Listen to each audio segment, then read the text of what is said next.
Bienvenidos nuestros hermanos y amigos que se conectan a través de las redes sociales. Bienvenidos, espero que disfruten como nosotros hemos estado disfrutando aquí en la casa del Señor. Yo no sé, pero a lo mejor les causamos un poquito de envidia, así que perdónenos, porque no es lo mismo que te cuenten de la playa a estar en la playa, ¿verdad? Y no es lo mismo verlo en la pantalla que estar aquí y sentir la presencia del Señor. Va a decir que gacho es el pastor, pero es para que se anime a venir. ¿Cuántos ya tienen su Biblia abierta en la primera carta a los Corintios? Un amigo, hombre sabio, me dijo una vez: si un día vas a seguir a una persona, sigue a aquella que tenga cicatrices y que siga caminando. Yo no entendí su consejo hasta que tuve mi primer cicatriz. El primer golpe que me dio la vida fue muy fuerte y yo pensé en que se acababa todo, en que ahí me quedaba. Sin embargo, dice la Biblia, 7 veces cae el justo, pero se levanta. Y es lo importante. Y hay personas que han recibido golpes, que han caído y sin embargo están de pie y siguen avanzando. Y entendemos un poquito eso porque tanto en la vida laboral como en la iglesia y como en muchos lugares nos gusta recibir personas que ya están bien, que no están en un proceso. Nos gusta tener a los fuertes, no a los débiles. Nos gusta tener a los que ya son líderes y no a los que están aprendiendo a ser líderes. Nos gusta tener a los que hacen las cosas bien y no a los que están aprendiendo a hacer las cosas y cometen errores. Porque ese proceso es cansado, es tedioso, es frustrante y ciertamente no nos gusta. Pero cuando somos nosotros los que estamos bajo ese proceso, es muy difícil encontrar a alguien que nos tienda la mano. Es muy difícil encontrar a alguien que confíe en nosotros, que nos quiera dar una oportunidad, que invierta en nosotros, que nos diga: yo creo en ti, y la reguemos. Dice primero a los Corintios en el capítulo 1, en el verso 26, este es Pablo hablando y dice: mirad, hermanos, vuestra vocación, que no son muchos sabios según la carne, ni muchos poderosos, ni muchos nobles, o sea, habla de riqueza, sino que lo necio del mundo escogió Dios para avergonzar a los sabios, y lo débil del mundo escogió Dios para avergonzar a lo fuerte. Y lo vil del mundo y lo menospreciado escogió Dios, y lo que no es, para deshacer lo que es, a fin de que nadie se jacte en su presencia. Mas por él estáis vosotros en Cristo Jesús, el cual nos ha sido hecho por Dios sabiduría, justificación, santificación y redención, para que, como está escrito, el que se gloría, gloríese en el Señor. Padre del cielo, este día queremos abandonarnos en tus manos, suplicarte que nos hables. Queremos honrarte con nuestra atención y te pedimos que derribes todo argumento que se levante en nuestros pensamientos. Necesitamos tu palabra que nos anime, que nos exhorte, que nos jale las orejas, pero también que nos levante y nos ayude a seguir adelante. Por favor, te lo pedimos en Cristo Jesús. Amén y amén. Les decía que queremos el producto final, pero no el proceso en las personas. Pero el Señor dice en su palabra que Él escogió lo vil, lo menospreciado, a los no sabios, escogió a los no ricos, escogió a lo gacho para llevar su gloria. También la Biblia dice que su gloria la puso en vasijas de barro, en esos, como dicen allá en mi rancho, los jarritos de Tlaquepaque, los ha visto, que con cualquier golpecito y se rompen.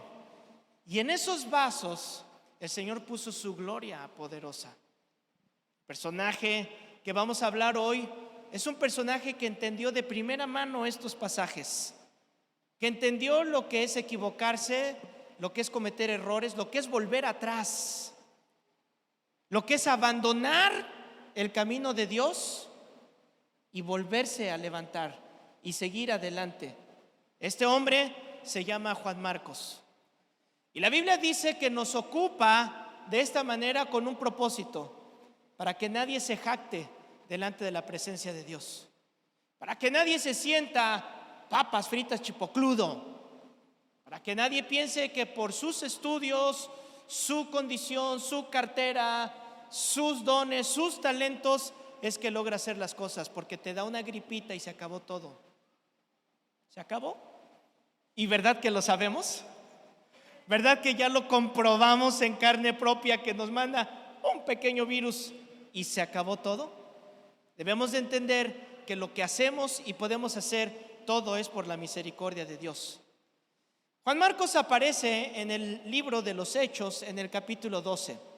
Vamos a ver quién era, qué hizo y qué le hizo el Señor.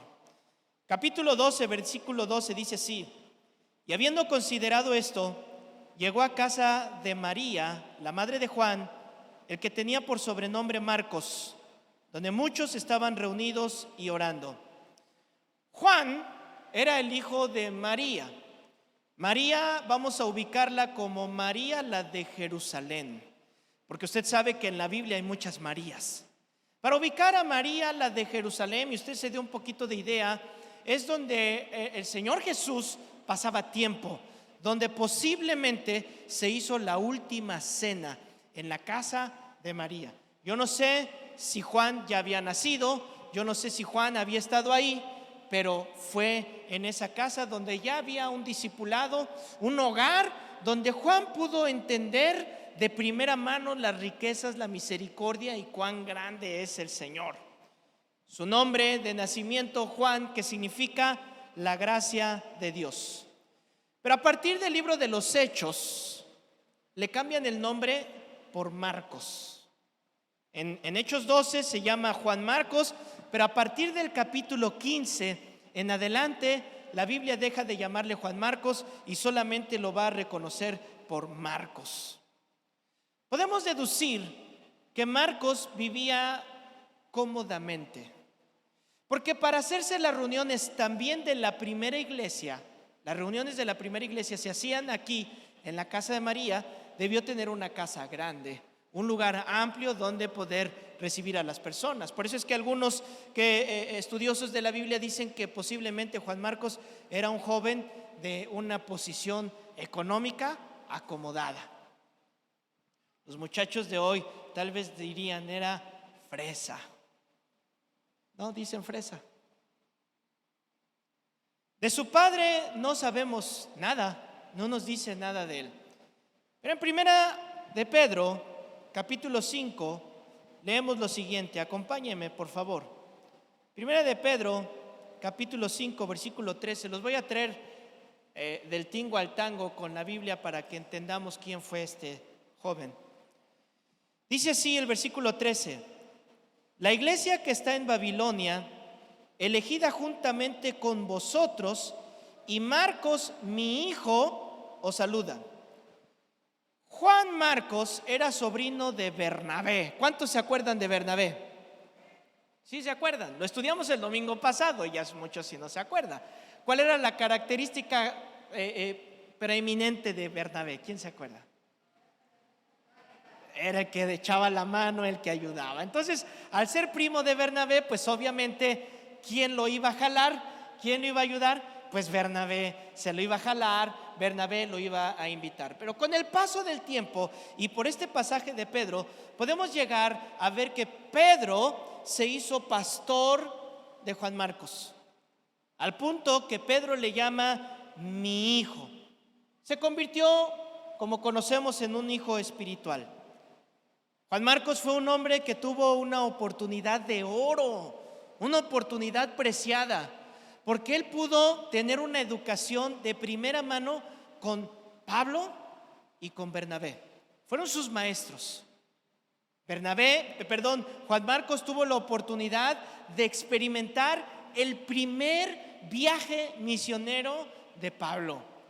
Ustedes se acordarán que antes de Pablo, Bernabé era el líder Bernabé era el que dirigía, Bernabé era el que movía las cosas, pero con el tiempo hubo un cambio y Pablo empezó a tomar el liderazgo. Y en ese primer viaje, su primo Bernabé lo invita para que lo acompañe. ¡Qué experiencia! Yo me pongo en el lugar de Juan Marcos y recuerdo mi primera invitación a un viaje misionero.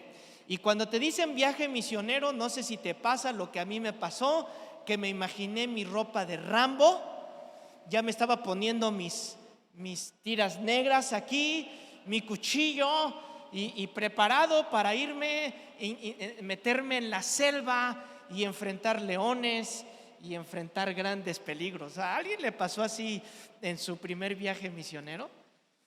Pero no fue así, no fue así. Mi primer viaje misionero fue en la Sierra de Oaxaca y créanme que todo lo que llevaba nada me sirvió para estar ahí.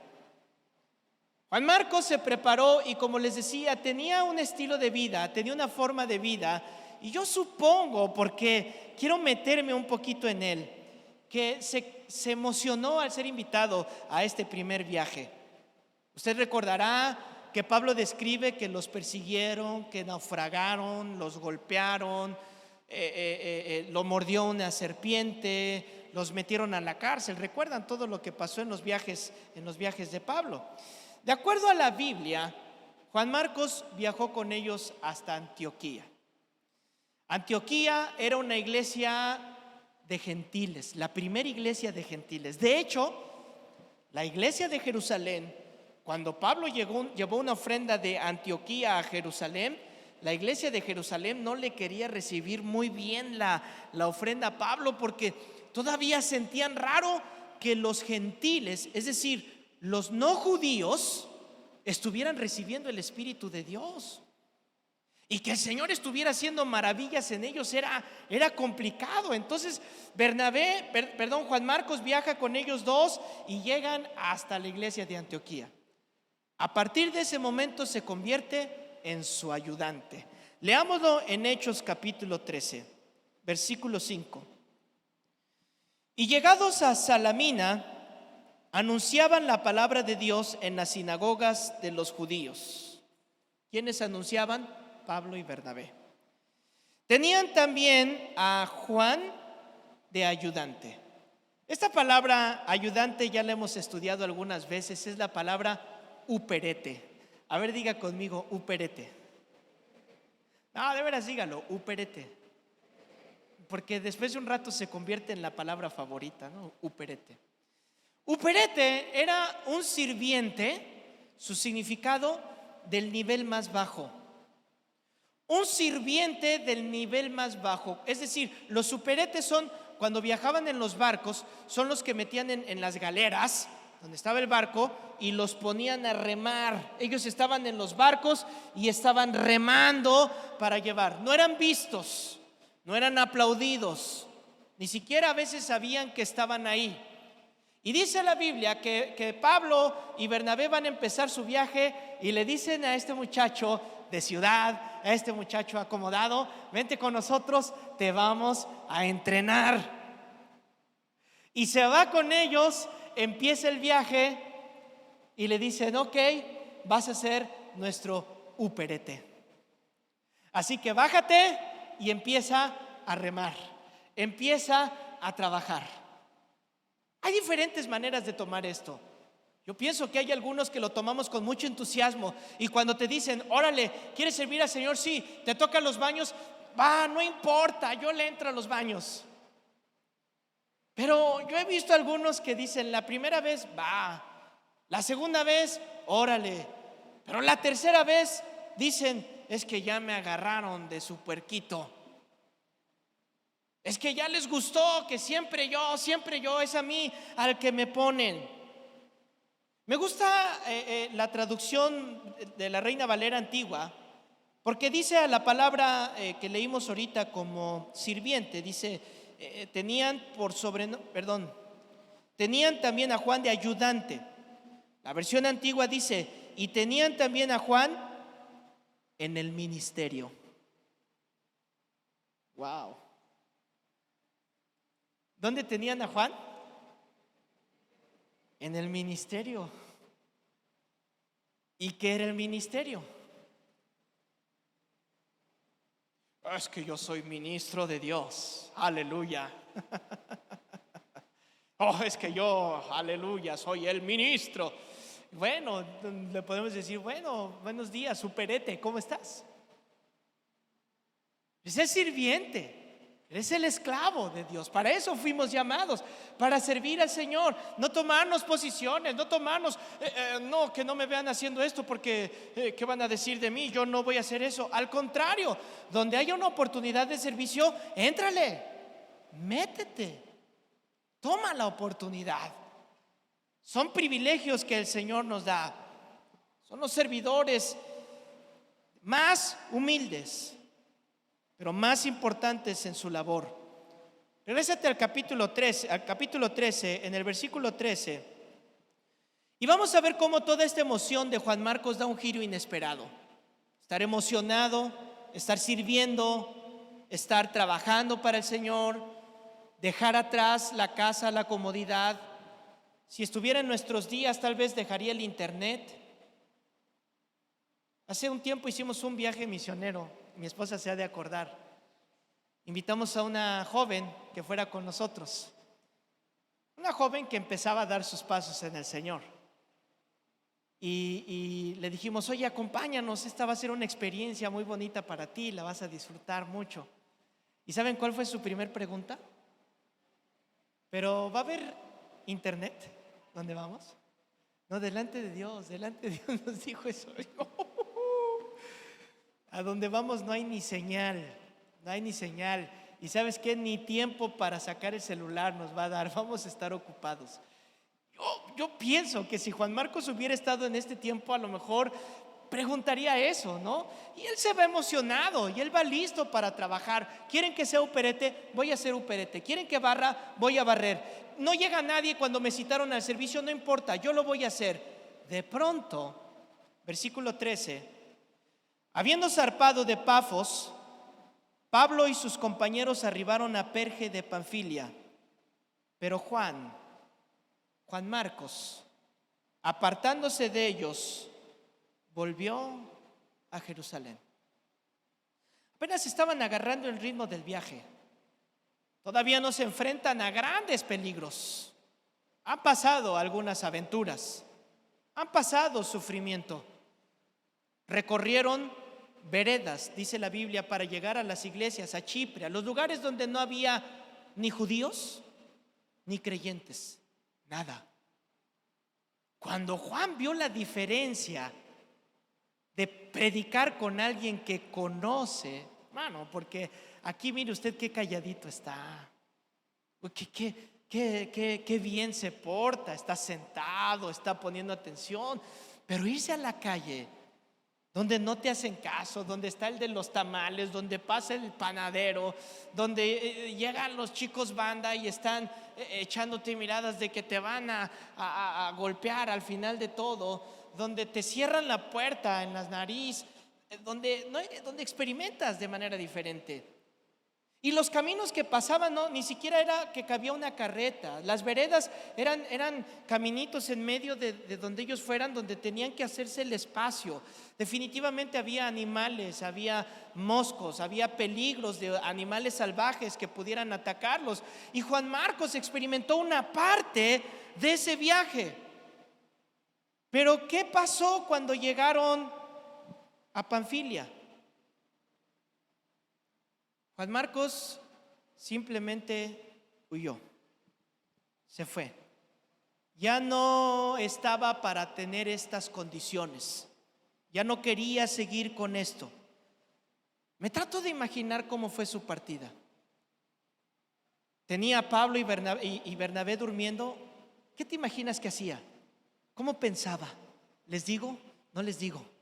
Ya es hora, ahorita les voy a decir. Y cuando se acercaban a decirle, le decían algo que no podía expresar su deseo de irse. Se iban a dormir y Juan, me lo imagino, dando vueltas. Es que ya me quiero ir, la puerta está abierta, la puerta está cerrada. ¿Cómo le hago? ¿Me voy? ¿No me voy? ¿Qué hacer? Acompáñame según a los Corintios, por favor.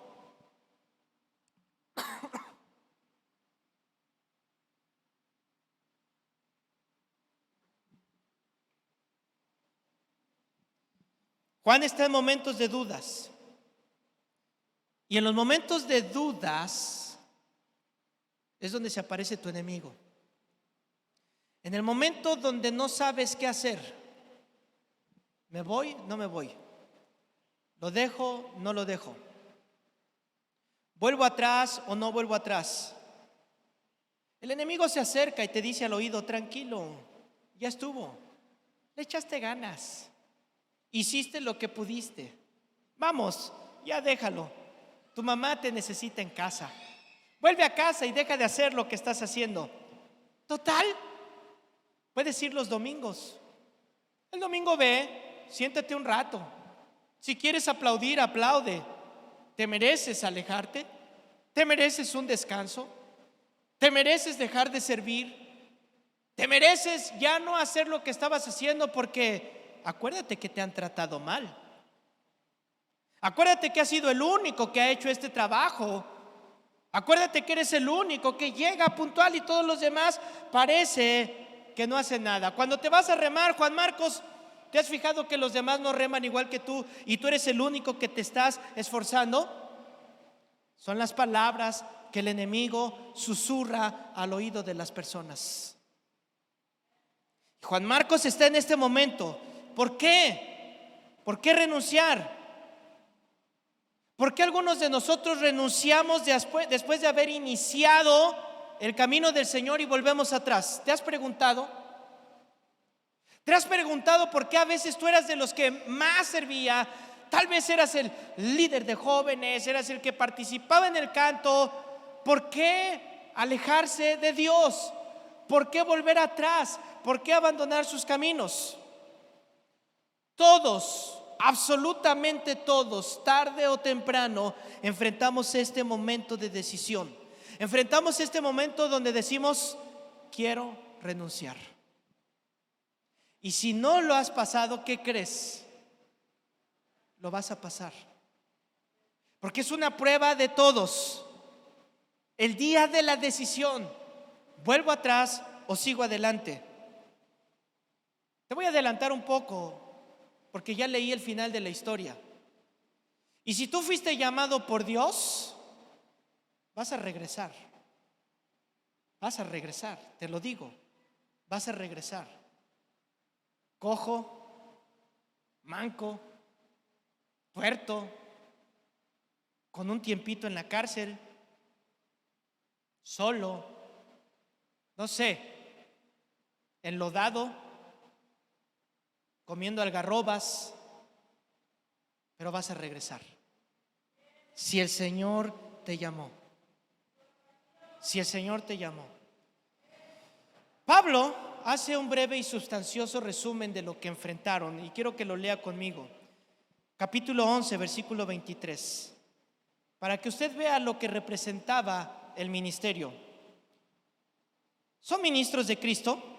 Como si estuviera loco hablo. Aquí Pablo está defendiéndose porque la iglesia de los Corintios lo empezó a criticar y le decían: oye, pastor Pablo, pero mira, ellos se visten mejor que tú. Oye, pastor Pablo, pero ya viste que ellos se sacan el saco y soplan en el micrófono y tiran a todos, y tú nunca nos has tirado.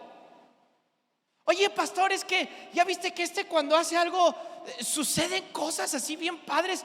¿Y por qué en la iglesia no? Y entonces Pablo empieza a hablar con ellos y les dice: les voy a hablar como si estuviera loco. Yo puedo hacer eso más, en trabajos más abundante que ellos, en azotes sin número, en cárceles más, en peligros de muerte muchas veces. De los judíos 5 veces he recibido 40 azotes menos unos. 3 veces he sido azotado con varas, 1 vez apedreado, 3 veces he padecido naufragio. Una noche, un día he estado como náufrago en alta mar, en caminos muchas veces, en peligros de ríos, peligros de ladrones, peligros de los de mi nación, peligros de los gentiles, peligros en la ciudad, peligros en el desierto, peligros en el mar, peligros entre falsos hermanos, en trabajo y en fatiga, en muchos desvelos, en hambre y sed, en muchos ayunos, en frío y en desnudez.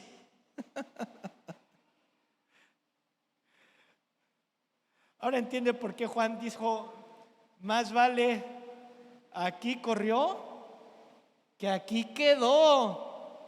Es que a mí me dijeron que la vida de cristiano era una vida bien bonita, que mis problemas se iban a acabar.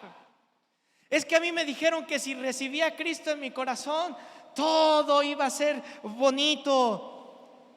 Pero te tengo una noticia: venir a los caminos del Señor es enlistarte en un ejército.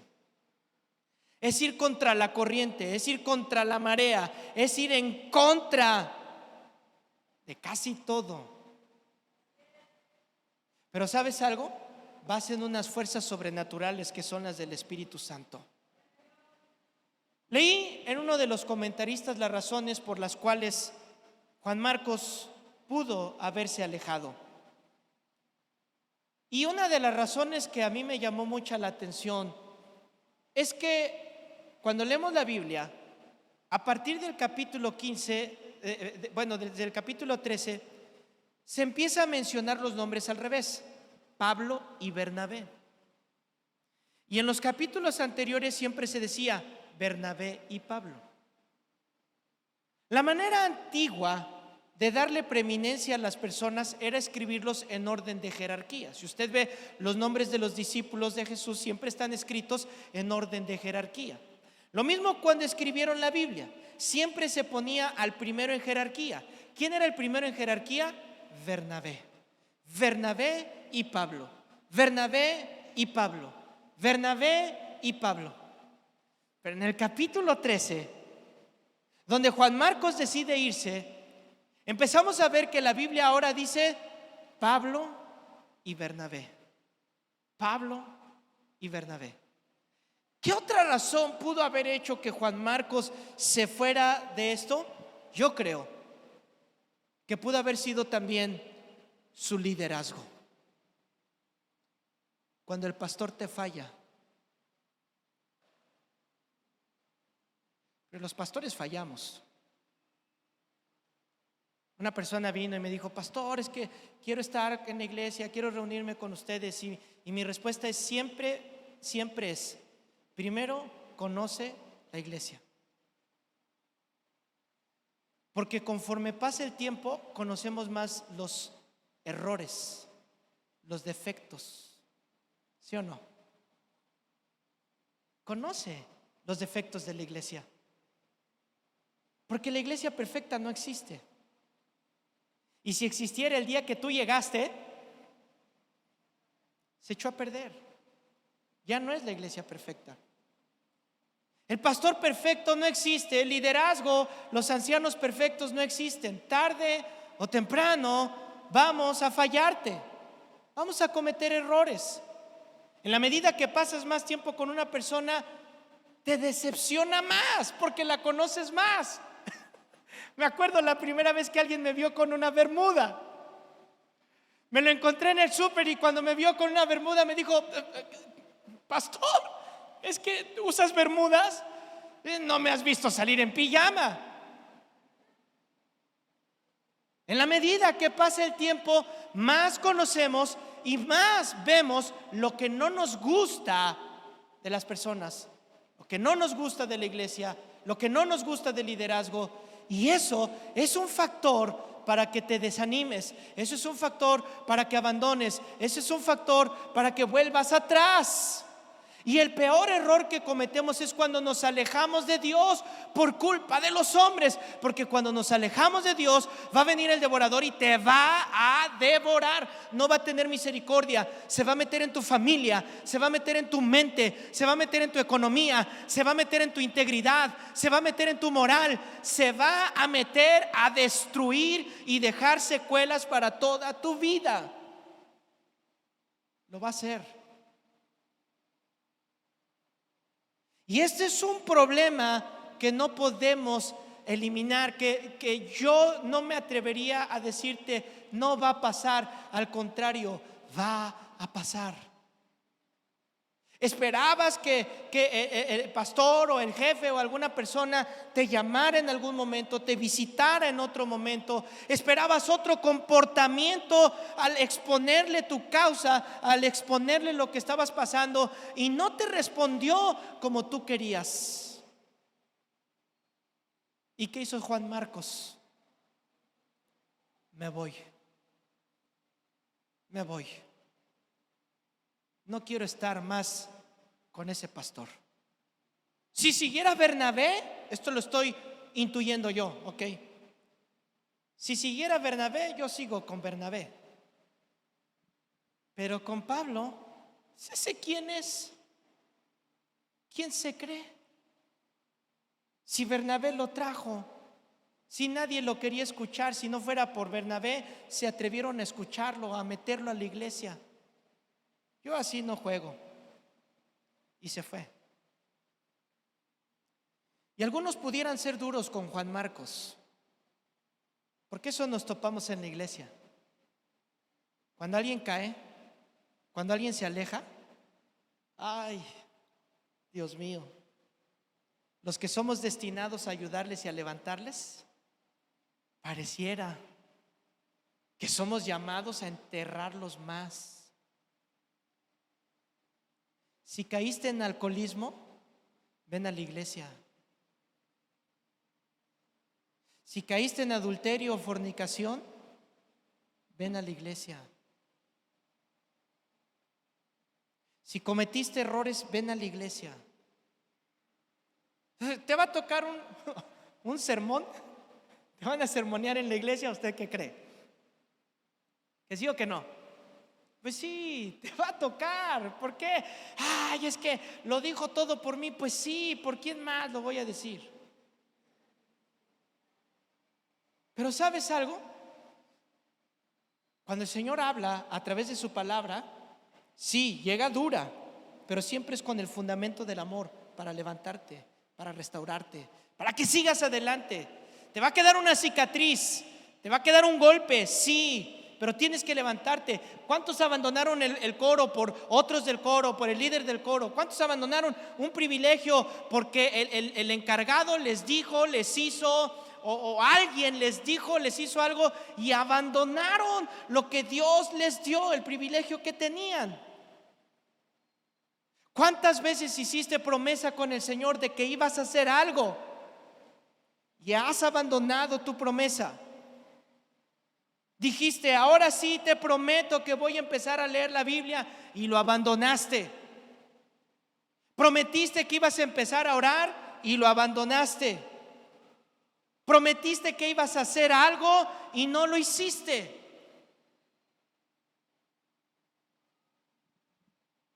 Hay una oportunidad para ti. Hay una oportunidad. Hay sanidad de parte de Dios.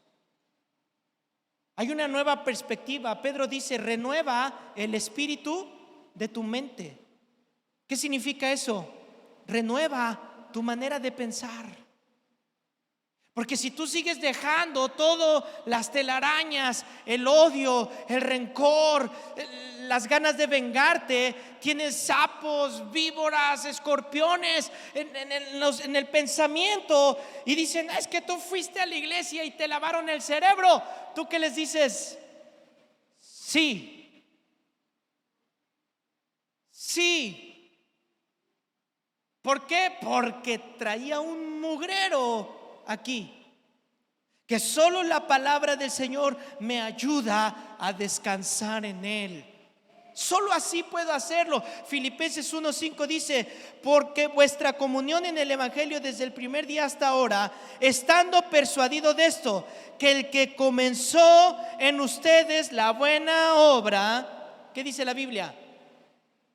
La perfeccionará. La buena noticia es que te hayas equivocado, hayas fallado, hayas renunciado, hayas murmurado, te hayan hecho algo y tú volviste atrás. La buena noticia es que si tú caíste en las manos de Dios, Él dijo, nadie puede ser arrebatado de aquí.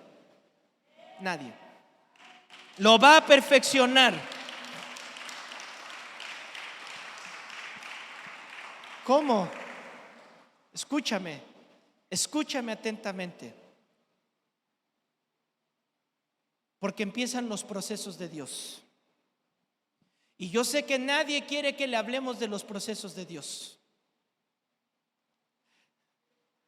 ¿No te ha tocado hablar con tu cónyuge y decirle, oye, el día que yo me muera, le vamos a hacer así? Y te dice tu cónyuge, cállate, cállate, cállate.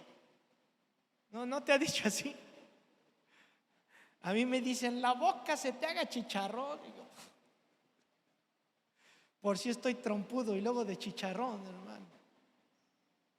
No queremos que hablen de eso, no queremos que nos hablen de eso.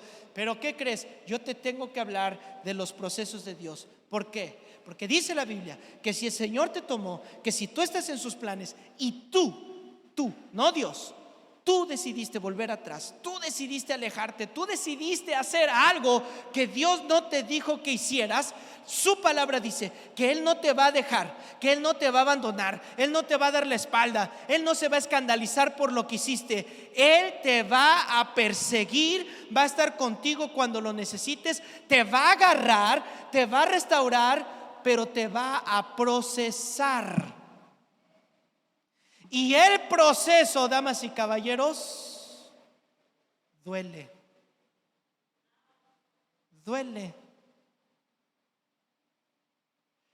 Porque mire, cuando uno está limpio agarran esponjita y con esponjita le pasan. Pero cuando está lleno de cochambre, ¿qué dicen? Pásame el cepillo de alambre, ¿sí o no?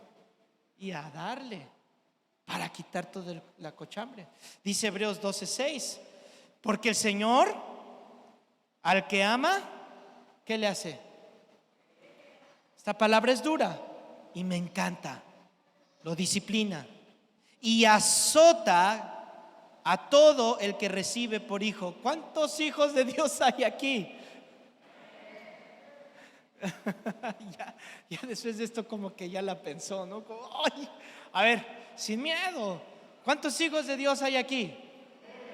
Amén. ¿Se acuerda ese canto que le decimos al Señor? Aunque me duela, ¿cómo dice? Y que tu espíritu me guíe, el fuego de tu presencia, enciéndeme, Señor, ¿no? Yo quiero ser como una llama de fuego, ¿no?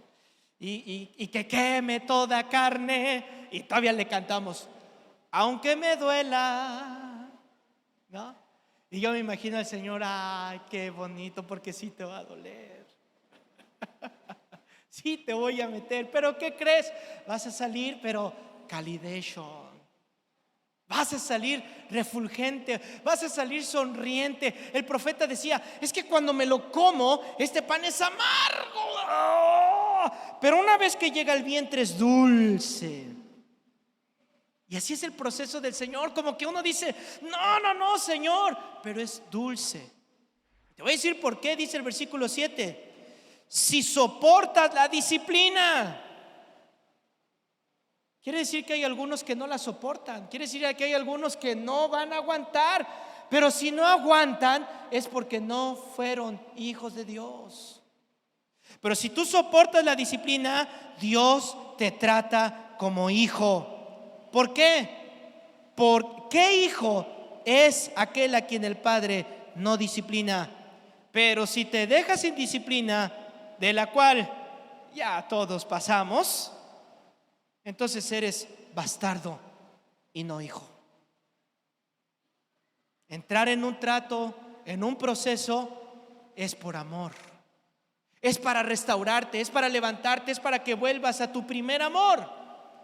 ¿Y cómo fue este proceso de Juan Marcos? Nos lo deja ver aquí un poquito. Se preparan otra vez Pablo y Bernabé para volver a hacer el viaje que hicieron con Juan Marcos. Dicen, vamos a volver a viajar. Imagínate a Pablo y Bernabé, ¿no? Ahora, otra vez Pablo, otra vez Bernabé. Ay, pero ¿te acuerdas todo lo que nos hicieron? Es necesario que por medio de muchas tribulaciones, ¿se acuerda que Pablo decía eso? Y se los decía después de que lo apedrearon. Y van a regresar en el viaje. ¿Y qué cree que pasa? Hechos capítulo 15, verso 36. Vamos a ver esta historia. Después de algunos días, Pablo dijo a Bernabé, Volvamos a visitar a los hermanos en todas las ciudades en que hemos anunciado la palabra del Señor para ver cómo están. Me encanta cómo lo dice Pablo. Lo dice muy quitado de la pena, muy normal, ¿no? Verso 37. Y Bernabé quería que llevasen consigo a Juan, el que tenía por sobrenombre Marcos.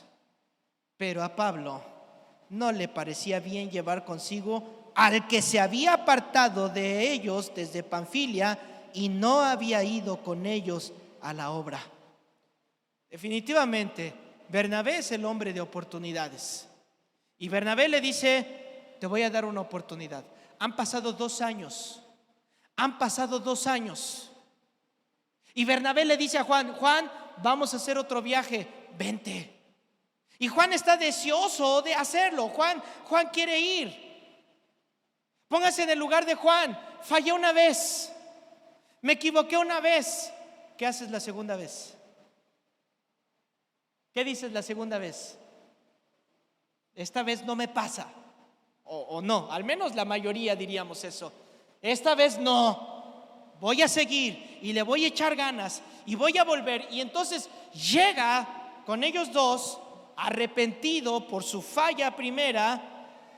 Y fíjese en esto: su primer paso de valentía fue decirles, porque no es fácil. ¿O sí es fácil? No, nunca es fácil. Nunca es fácil llegar y decir: me equivoqué. Y dicen que hay 3 cosas que son bien difíciles para algunos de hacer. Es decir te amo, pedir ayuda y reconocer: me equivoqué. Llegar y decir: me equivoqué. Y llega con Pablo y escucha el trato que tiene Juan cuando le dice: Pablo, estoy arrepentido, quiero ir. ¿Cuál fue la respuesta de Pablo? No.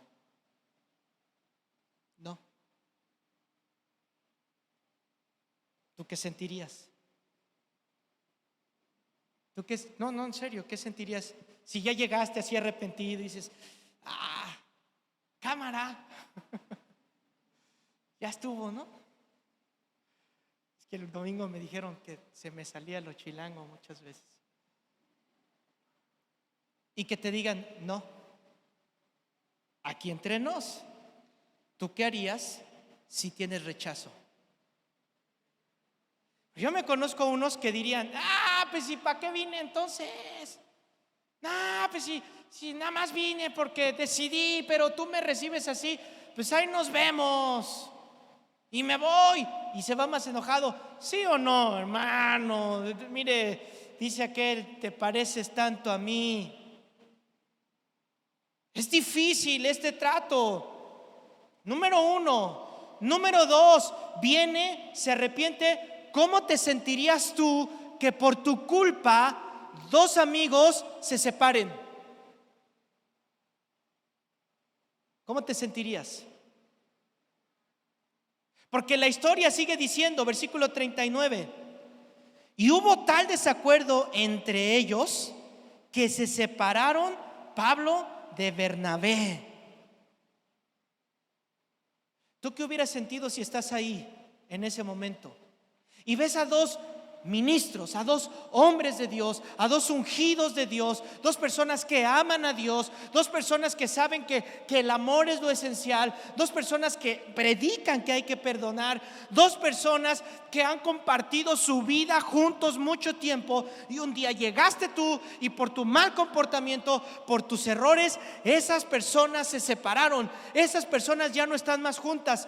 ¿Qué pasa aquí en el alma? ¿Qué sucede aquí en el corazón? ¡Ay, hermano! Duele. Y escúchame, cuando uno vuelve atrás, cuando uno se aparta, hay consecuencias. Y esas consecuencias traen dolor, porque vas a ver cosas y vas a decir: si yo no lo hubiera hecho, no hubiera pasado esto. El hubiera atormenta a las personas. Y Juan es un ejemplo. Atormentado porque si no hubiera, si yo hubiera, y ya vine, y si no hubiera venido, si no le hubiera dicho. Y estás viendo el gran problema. Pero escuchaste lo que leímos hace rato. Dios al hijo que ama, ¿qué hace? Lo disciplina. Y el hijo aguanta, aguanta y aguanta. ¿Y por qué aguantas si sientes que el corazón se te rompe? Si sientes que el corazón se te parte. Porque el Señor dijo: yo vine a vendar corazones rotos. Sí vas a poder. Sí vas a poder. Las consecuencias a veces es el divorcio, el hospital, amistades que se rompen, la confianza se pierde. Hay muchos factores que se tiraron a la basura y debes de pasar un proceso y debes resistirlo porque eres hijo de Dios. Y Dios está trabajando en tu corazón como está trabajando en el corazón de Juan. Yo creo que ya muchos hubiéramos renunciado, ¿sí o no? Y se va con Bernabé y se van de viaje. Y van, para que no te quedes aquí con el gulp atorado, Pablo y Bernabé se reconcilian. Pues son hombres de Dios. Y saben que su pleito va más allá. La bendición de Dios va más allá de este pleito. Acompáñame al versículo 40. Y Pablo, escogiendo a Silas, salió encomendado por los hermanos por la gracia de Dios. Y aquí la iglesia, viene otro trato para Juan Marcos, porque la iglesia tuvo que tomar una parte. Dice el versículo 39 que Bernabé tomó a Silas y se fue. Bernabé tomó a Juan Marcos y se fueron. Pero Pablo tomó a Silas y la iglesia. ¿Qué hizo la iglesia con Pablo y Silas? Oraron. La iglesia tuvo que tomar una parte en este pleito que había. Pues estaban peleando los dos. ¿Y a quién respaldó la iglesia? ¿A Pablo? Juan Marcos, ¿cómo te sentirías si ves esto? ¿Qué harías, Juan Marcos? ¿Te vuelves a ir? ¿Te vas? ¿O aguantas? ¿Qué harías? Es que sabes que los pilotos de avión, cuando toman el vuelo, ellos practican cómo estrellarse, para que cuando llegue la falla un motor, falla un ala, cualquier cosa, con el estrés, el momento, se bloquea la gente. Si ha visto que ya no saben, ha visto las novelas, ¿no? Que van a chocar y yo digo, ¿por qué sueltan el volante? ¿No? Se ponen así. Entonces los pilotos de avión, ¿qué es lo que hacen? Practican. Si sucede algo, ¿cómo voy a reaccionar frente a este peligro? Bueno, te estoy diciendo a ti, Juan Marcos, el día que suceda esto en donde tú estás, ¿qué vas a hacer? Juan Marcos estaba aprendiendo la lección y dijo: el Señor me está preparando, no vuelvo a huir, sigo adelante, sigo adelante. Mire, por favor, acompáñeme a Filemón, por favor. Nuestra historia ya lleva ahora 11 años. Han pasado 11 años desde el día que él se fue. Híjole, hermano, ¿cuánto tiempo lleva su restauración de Juan Marcos? Oye, ¿cuánto lleva? 11 años restaurándose. Y mire, por fin llegó el día. Vea este momento tan precioso. Filemón, capítulo 1, versículo 23.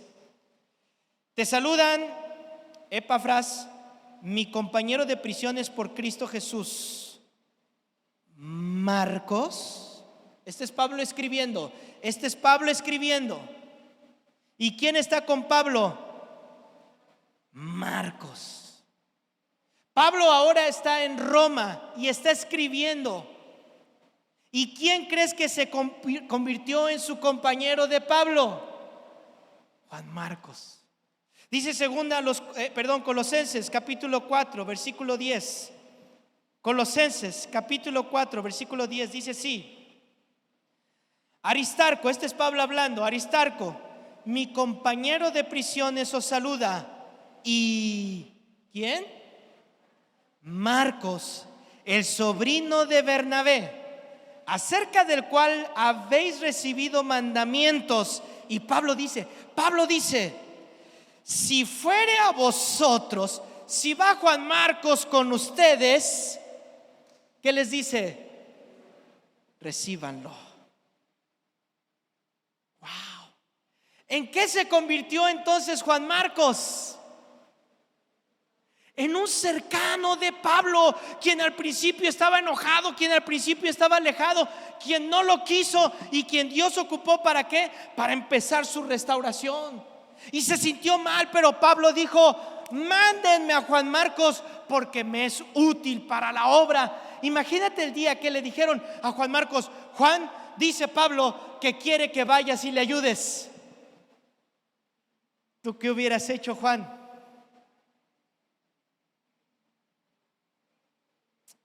¿Qué voy a ir? Si cuando quise, ¿qué hizo Pablo? No me quiso que estuviera con él. Si yo fui, me humillé y ve lo que hice y él me votó, ni crea que voy a ir. No, Dios ya había tratado su corazón. ¿Y qué hizo? Fue con él. Y en sus últimos días de Pablo, ¿quién cree que estuvo con él? Juan Marcos. Dice el versículo 11: y Jesús, llamado justo, que son los únicos de la circuncisión que me ayudaban en el reino de Dios y han sido para mí, ¿qué dijo Pablo? Un consuelo. ¿Qué representaba Juan Marcos para Pablo? Un consuelo. Ahora escribe esta carta Pablo a Timoteo, una de su última carta, en su último capítulo de esta carta, segunda de Timoteo, capítulo 4, versículo 11, y vea lo que dice Pablo: solo Lucas está conmigo, toma a Marcos y tráele contigo. ¿Por qué? Porque me es útil para el ministerio. Mire, suena duro esto que le voy a decir, pero vemos a un fracasado usado por Dios. Vemos a un hombre que cayó y ahora está usado por Dios. Vemos a uno menospreciado y que ahora está siendo usado por Dios. A un insensato y vil que ahora está siendo utilizado por Dios. ¿Para qué? Para que cuando llegue a su presencia no diga: yo soy Juan Marcos, el que no falló, el que nunca se equivocó. ¿Qué cree? ¿Qué cree que va a decir Juan Marcos cuando llegue delante de la presencia de Dios? Yo creo que va a decir: yo soy Juan Marcos, gracias por la oportunidad. Yo creo que va a decir eso. ¿Sabes qué? ¿Estás listo?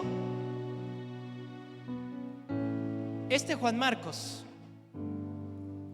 es uno de los pocos que están en la Biblia y que escribieron la Biblia.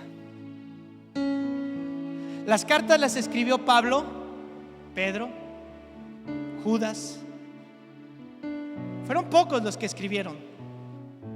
Pero los evangelios, uno de esos evangelios que se llama El Evangelio según San Marcos, ¿quién crees que lo escribió?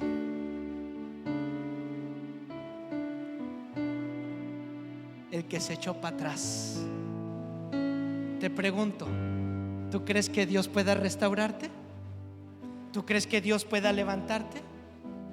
A veces la fatiga hace que uno renuncie. Tanto trabajar, tanto hacer, hace que uno diga ya me voy, me alejo. La frustración, tratar de hacer algo y que no te salga, son motivos para querer renunciar. A veces el temor se empieza a acercar, y cuando algo te empieza a atemorizar dices: mejor me voy, no quiero enfrentar eso. Pero te digo algo, Dios no te va a permitir renunciar. No lo va a permitir, porque si estás en el hueco de su mano, nada te separa de él. Y yo lo creo. ¿Cuántos lo creen? Denle una fuerte ofrenda, fuerte, fuerte, fuerte, fuerte al Dios de oportunidades. A ti, Señor de oportunidades. Gracias, Dios. Gracias, Señor. Gracias, Señor. Póngase de pie, vamos a orar al Señor. Vamos a decirle todos juntos: Dios, te doy gracias por la oportunidad. Y si tú estás en ese proceso, dile: gracias porque sé que me vas a restaurar, porque voy a aguantar. Dilo así: voy a aguantar el proceso porque tú estás conmigo. Y si tú no lo has pasado, puedes decir al Señor: Señor, el día que venga la duda, ayúdame a permanecer firme en ti, ayúdame a estar firme en ti, porque todo lo que hay dentro de mí necesita ser cambiado, Señor, porque todo lo que hay dentro de mi corazón necesita más de ti.